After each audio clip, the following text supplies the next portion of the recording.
আমাদের ঘরের লাইটটা প্রচুর পরিমাণে কম। একটা রড লাইট রয়েছে আমার সামনে।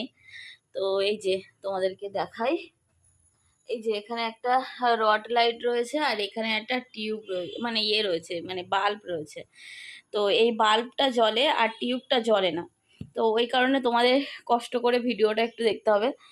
এই আর কি, মানে রাত সন্ধেবেলা যে ভিডিওগুলো করি ঠিকঠাক করে লাইটে আমি করতে পারি না। যাই হোক, আমি আজকে সন্ধেবেলা নিয়ে বসেছি টিফিনে। দেখো কি নিয়ে বসেছি বলো তো, এটা স্যালাড করেছিলাম। তো এর মধ্যে রয়েছে শসা, গাজর, পেঁয়াজ, লঙ্কা, ছোলা, মটর আর হচ্ছে কি টমেটো, এইসব করে একটা স্যালাড করেছিলাম। আজকে সকাল থেকে সেরকম কোনো ফল খাইনি, শুধু একটা পেয়ারা খেয়েছিলাম। ওই কারণে ভাবলাম যে এই স্যালাডটা খাই, আর ফল কিছু খাবো না। তো ওই কারণে এই স্যালাডটা খাচ্ছি।